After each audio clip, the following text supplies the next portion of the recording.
Howdy, gang. So let's have a quick chat about what the hell has been going on the last few days as I've been doing these improvs with new gear. All right. The first day was the session I did with Henry, remote session, where we both played into the Discomfort Designs Phantom Limb.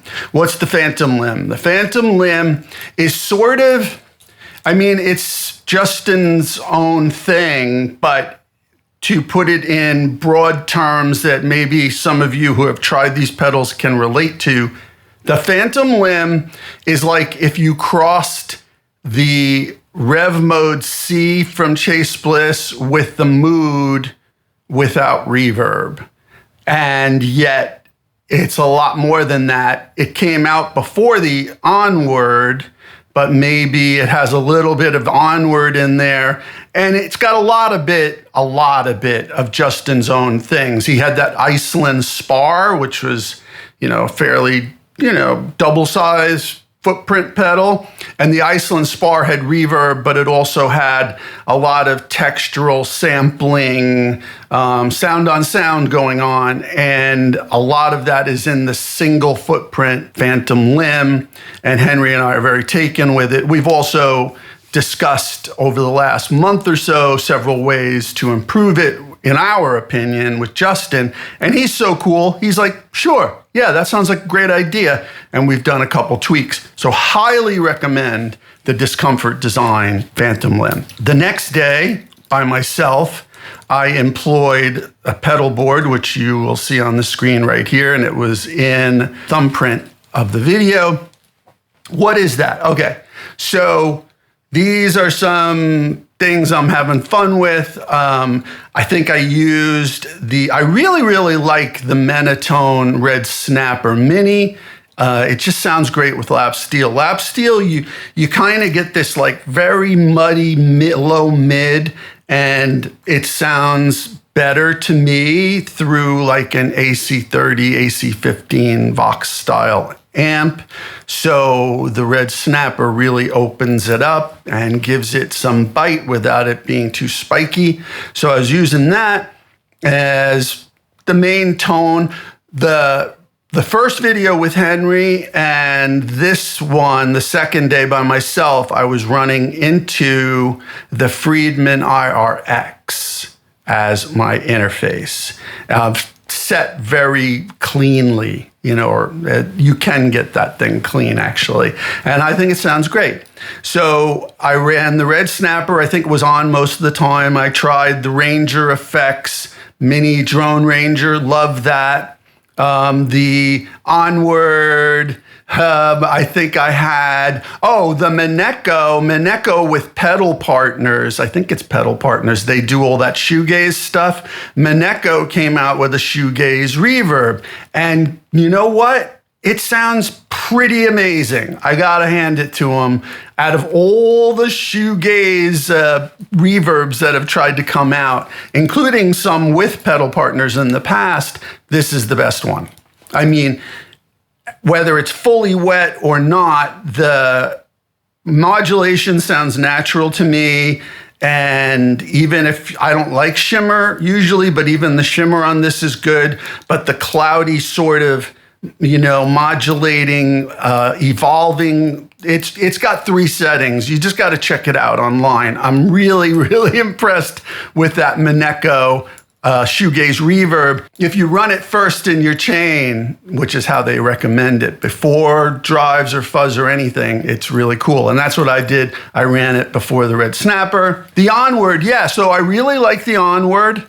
I think it's super cool. I think it works really, really well when you use a random expression device into it, or a device that you can manipulate in real time, whether it's a pedal or whether it's the old Blood Noise Endeavor slider. I used the pedal brains, the little pedal brains thing. I actually held it up in the third video so everybody knew what I was doing, because it's on and it's set to a random pattern and it just goes. And if you unplugged it from the Onward when the Onward was doing its thing, it's not static because the Onward is breathing and responding to you, but it It's a lot more organic, for lack of a better term, and more evolving if you use something like the Pedal Brains. The Pedal Brains is expensive, but oh my God, it's awesome. I use it in so many devices, like program some stuff into an LVX and put the Pedal Brains into the Expression port and fireworks. It's pretty amazing.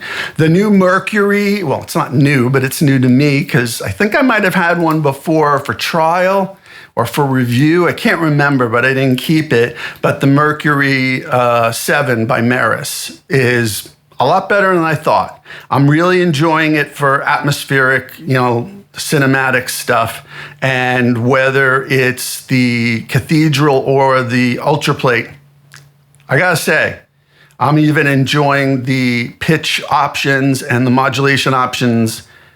It sounds fantastic. The way I judge reverb is how it sits in a mix. That sits in a mix really well. And then, okay, I've got the new glues, right? I've got the Flancher 9 and the Flancher 5. Now, the Flancher 9 and 5 were in my half of the video with Henry. So I did the Discomfort Designs Phantom Limb into the Flancher 9, into the Flancher 5, and into the Friedman IRX. Henry just went right into the Discomfort Designs Phantom Limb. What I like about these glues, well, what I don't like is that they're huge. I mean, they're really big. However, they're built well. They sit nicely on a pedal board. The design is pretty cool.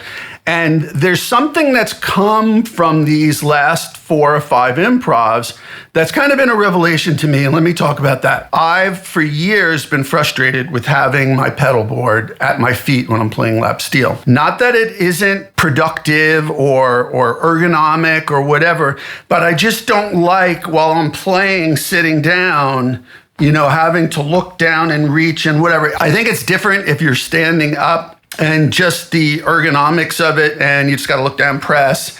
The balance of it is probably better for me than when I'm sitting and playing the pedal board. However, it is handy to have the pedal board at your feet, no doubt. So for years, I've been thinking, well, wouldn't it be great if I had it on a table? And then I'm like, yeah, but then I got to reach over and I got to adjust things. Okay, well, what came out of these improvs is I think that's a great way to do it. I'm really enjoying, because a lot of these sounds are sustaining and carrying over, and it lets things breathe if you have to reach over and start adjusting things. And then you have more tactile control over what you're doing. I think I'm really enjoying this. And I think after 4 or 5 improvs, it's a good field study that I really think that if I can afford to do it and have a little table, and this is only a little TV tray table I've got it on, and it's a 20-inch board by, I think, 11 that I'm using. And I set it up this way so it could be modular, so I could move things in and out in certain positions. That's working really well. But I think I really like the ability to reach over and just touch things and adjust knobs in real time. I do have 4 things set up to Expression.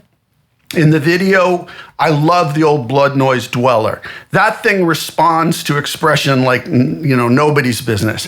But the Glue Flancher 9 and Flancher 5 do as well. And I tried a lot of different options to adjust them with Expression. And like the random with the Pedal Brains was working, but it wasn't giving me the control precisely that I wanted when I had set the controls how I wanted. And of course, you've got the modular. Oh, by the way, I really like the modular aspect of the Glue a lot, that I can just reach over and repatch things to control things with the Expression.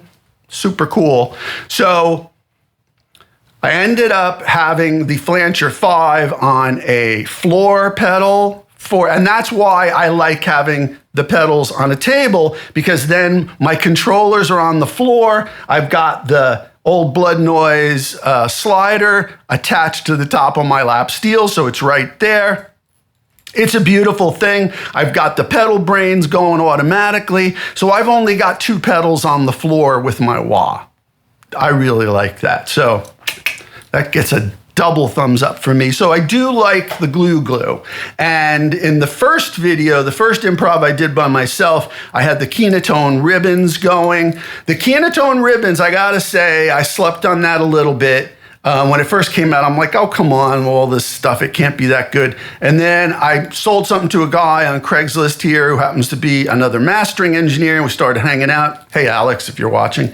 And he's a really good dude. And he's like, oh, no, I love that thing. It's fantastic. And I found one on Facebook Marketplace for not too much above regular price, and it was brand new in the box. The guy had bought two.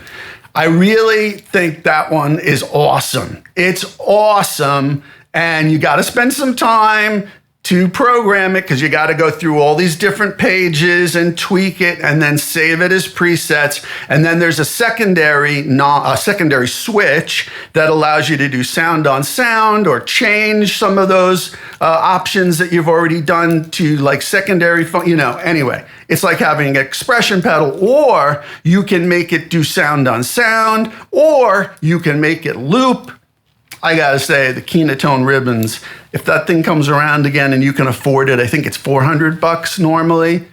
I gotta say, it's pretty good. It's pretty worth it. And then the last video, I switched out the Dweller for the Chase Bliss Lossy. I'd love to try the Source Audio Artifact. I don't think I'm gonna get my hands on that before I leave to demonstrate it for a video. Maybe I'll try. So I'm trying to see if putting a lo-fi thing after the onward, before the glues and the reverb will make a difference, will be texturally interesting. I don't know. We're going to find out. So the last video, I switched out and put the Lossy in place of the Dweller. And then in the last spot where I had the Discomfort Designs Phantom Limb, which took the place of the Kenatone ribbons, I put the Earthquaker Devices Afterneath V3 because the Afterneath is a lot about reflections, right? It's all about, yes, it's reverb, but it's like short delay reflections, and it's got pitch, so it can be controlled by expression pedal. And sometimes, if you really want to be ambient, you might want to have that a little bit in, and then a little bit of a totally different flavor of reverb, like the Mercury 7 or whatever, and blend them in so that they're kind of like bouncing off each other without taking over. And then, or maybe you want them to take over, but I would like them to have them like bouncing off of each other and morphing and turning into a whole new thing. So that was in the last video. If you haven't seen that yet, check that out. So this is all the new pedals. Now, there's one more thing I should say. The last three improvs, so again, the first one with Henry, that was the Friedman IRX. The second one, what that I did on my own, was the Friedman IRX when I got a lot of these pedals. The next two, or three, I should say, were that new Laney Lionheart interface. Now, that Lionheart interface, the reason I said, all right, I know it's $500, but I'm gonna try it, because again, the lap steel can get a little flubby. And this isn't just mine, I've tried dozens. And it's just the nature of the beast. They get a little flubby in the lows, and I need something like with a lot of definition and clarity in the mids to the highs. Anyway, from the demos I saw, I'm like, you know what? I think this Laney Lionheart, this Tom Quayle one of the two they just came out with, it sounds to me like it's pretty defined. So I'm gonna give that a shot. Super fantastic. Yes, it's expensive, but oh man, it took me 5 minutes to dial in my sound. That's it. And I didn't change IRs, I didn't do anything. The boost sounds fantastic. I'm not using the reverb, I'm using my reverbs, but I'll tell you what, the cool thing about that having reverb is, well, what if I don't want, what if I want to have more space on my board and pop off a reverb and put something else there instead? I've got the reverb on the Laney. And the Laney has an 8 ohm out. So if I'm playing in the studio, I can say, hey, take this the XLR tap out of the back, but so I can hear myself run it to, an 8 ohm cab. Or I could do that live as well and then have the option. So I think that's really cool. And the reason I'm mentioning the Laney is not so you go out and buy one, even though I think it's totally worth it. I don't often say that about these modeler things. And I've tried them all. They're all okay. There's nothing wrong with them. If they work for you, they work. I just think this one has more clarity and definition and sounds a little bit more hi-fi to me.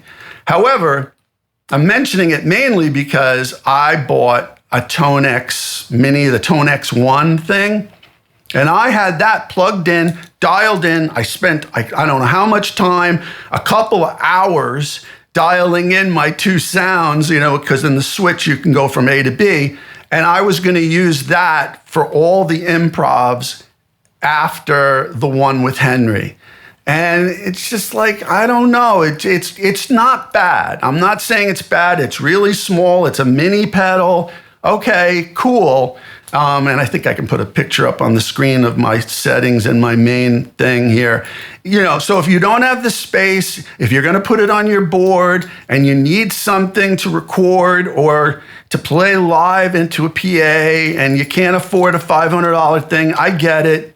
It's pretty good, but it's nowhere in the class of the Laney or the Friedman IRX. Nowhere close. I don't care what anyone's telling you on freaking all these demos that they're getting paid to do. No, it's not. It ain't there. It isn't as good. It's okay. It's okay. You might be able to get by with it, but to me, it was night and day. So that's why I'm mentioning the Laney. I put a picture up of the Laney. These are my settings with the Laney. It's pretty much set and forget it. You don't have to worry about it. Now, one more thing before I go, I want to give you some tips about this. So for years, I've been using these EBS cables. I don't know if they're Swiss or Swedish. They're made somewhere in Europe. And they're expensive and, Sweetwater has them, but otherwise they're fairly tricky to get. And they're in set sizes. So, this is your standard pedal-to-pedal size, and then they make one slightly larger. They make like 4 or 5 sizes. And then I thought oh, wow, I started to notice, and this is only after a few years that some of them started to pull, and I started to see copper wire. Okay, that's because they're so flexible, but I really love them. I love the way they sound. And then I noticed, they came out with this harder, more like, I don't know what they call it, the Pro version or some nonsense. Oh yeah, they're Swedish. It was EBS Sweden. So they came out with this tougher cable, right? So you can see this one is more flexible. This one isn't. Let me recommend to you, do not get the more expensive, tougher version unless, and this is where they shine, if you're using them to go to a volume pedal in and out to your board or to a wah pedal. Then they're indispensable because they're super tough and they're not going to wear out. They're not going to, pull, and they're going to be great for years and years. But when you put these on the board, because they're so inflexible, what tends to happen is it's hard to run, number one, pedal to pedal, and then they start to pull. They start to pull out of the jack because there's no give. And it's hard, I've noticed they don't stay in certain pedals, and every pedal's different, I get it. In certain positions, they just don't work. What I do recommend, and it's super cheap, and I tried these lately and I'm very, very impressed. If you don't want to go for the EBS, these Ernie Ball are basically the same thing. They save you size by being thin and right-angled, and they're flexible, and they're tougher than the EBS cables. I really like these. I've bought 2 boxes to take with me to Europe when I move. Not that I needed more cables. I got plenty of cables. But let me recommend these to you.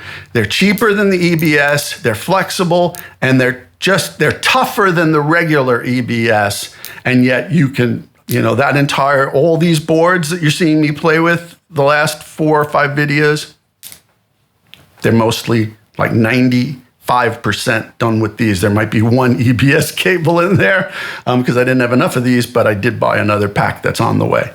So those are my little tone tips of the, description of these pedals. I love everything I've bought. Oh, one thing I should mention though, the last couple of videos, oh my God, I forgot. The last couple of videos, I got 2 pedals from Crazy Tone Circuits, the Space Charged Tube Overdrive and Boost. Whoa! You know me, I've tried the Kingsley, I've tried the Tube Steader, I've tried all these like tube preamp overdrive things. They were all great. But this Space Charged V2 by Crazy Tone Circuits, amazing. Amazing. And the boost is incredible because you can dial in gain and volume with the boost. Oh my God, it's so beautifully voiced. And the thing about tube overdrives, other than transistor-based overdrives, is the decay and the compression is more open and better with tube overdrives. There's a little bit more natural decay, and the compression's a lot more open than with solid-state transistor overdrives, and I love that. So double thumbs up for Space Charged V2 by Crazy Tone Circuits. Also, they came out with the high power, which is like their high watt pedal, amp pedal. Again, there's a preamp side, there's an overdrive side. Unbelievable. Check it out. Totally worth it. I'm blown away by what Crazy Tone Circuits has been doing. I paid for both of them. They weren't given to me. I'm keeping them. Also, if you can get your hands, if you saw in the last couple of videos, the Electronic Audio Experiments Prismatic Wall, which is that resonator that creates sympathetic strings, right? But it's a lot more than that. And you can do secondary functions, and there's an aux switch to it, so you can make it sweep with the aux switch and do pitch bends and LFO, and oh my God, you gotta get this thing. When they come on the market again, he says that it's not gonna be like a rare part thing. He's gonna have more of them. The Electronic Audio Experiments, my buddy John, and this Prismatic Wall, I mean, he is spot on. I love that thing. And I love the new one, which makes me laugh because there were people gouging people on Reverb with the V1. And I knew they were going to come out with a V2 eventually, so I didn't go, is the Time Shadows by Earthquaker Devices and Death by Audio. They made it so much better with the presets and having that middle switch option, which was a mistake the first time that people found. I'm not going to use that option, but it's cool to have it. It's so much better. A pedal with an expression option as well, expression pedal input. I love it. It's not everybody's thing, but I'll tell you what, going from like a synthesizer fuzz, kind of a synth fuzz sound, to a filtered delay sound, which is my jam anyway. I don't know. You probably heard it in those videos if you watched them. So enough jibber jabber for today. I might do one or two more videos before I leave, because although I'm stripping down everything, the only thing that's staying set up is that pedal board, my lap steel, and the computer. Those will be the last 3 things that go in the truck. Everything else will be gone, so I won't be able to do anything else. But maybe I can get a couple more in before I go. So thanks for watching. If you have any questions, let me know. Be happy to answer. All right. See you later.